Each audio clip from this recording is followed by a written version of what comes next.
Já, því að við vorum að tala að vantaði svona tekjur. Nú ættum við að vera að hugsa hvernig getum stoppað við gatið með öllum tekjum. Þá var það eignaskattur.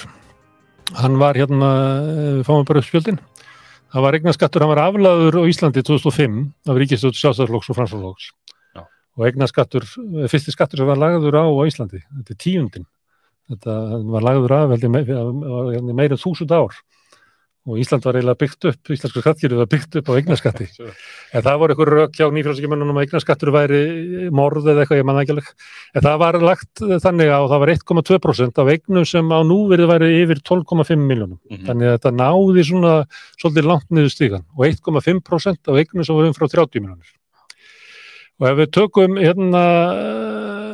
skattaframtölum 2020, af því að það er hægt að sjá eignir eftir eignabílum og þá er þetta að leggja bara á þennan skatt með hreina eign.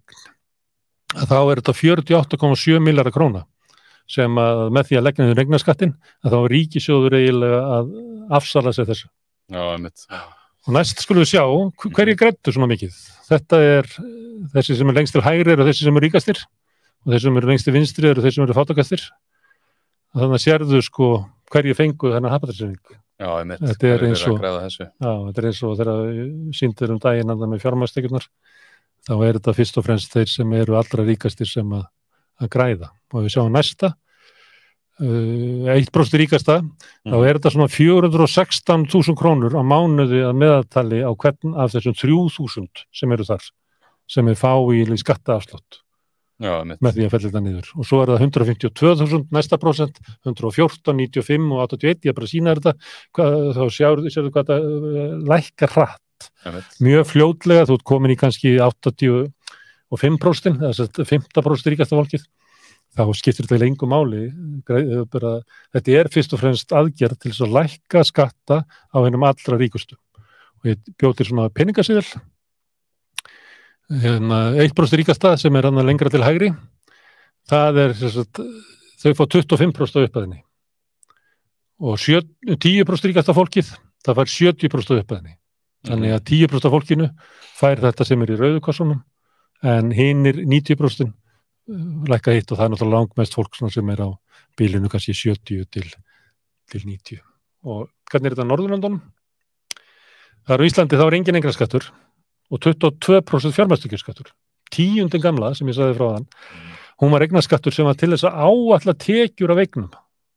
Það var reiknað með því að þú borgar 10% af 10% af eignum þínum.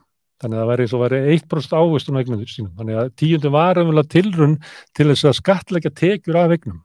Þannig að við horfum á þetta saman að það var engin eignarskattur hér og 22% fjármagnstekjuskattur. Það er engin eignarskattur í Danmörku heldur, en það er 42% fjármagnstekjuskattur. Þannig að því að við erum engan eignarskatt, þá tökum við almennilega fjármagnstekjuskatt. Í Noregi þá er 0,85% eignarskattur umfram 22 milljónir og 35,2% fjármagnstekjuskattur. Í Svíþjóð er 1,5% eignarskattur á yfir 6,6 milljarða og 30% fjármagnstekjuskattur. Og ef við horfum á þetta núna, hver er með minnsta eignarskattin og lægsta fjármagnstekjuskattin? Erfið. Og af hverju er það? Ég man ekki eftir kröfugöngunum sem að sögðu, við viljum hafa svona samfélag. Afnema eignarskatt. Já, við viljum en ríku borgi sem allra minnstur skatt, ég bara man ekki. Nei, ekki heldur. Ég visti alveg að því. Og síðan er verið að hækka virðisauka skattana og áfengisgjald og tóbaksgjald. Þess að flötu skatta. Já, það er ekki hægt að gera þetta einhverju hluta vegna. Nei. Herðu, við ætlum að tala við Ragnar Þór Ingólfsson eftir augnablik.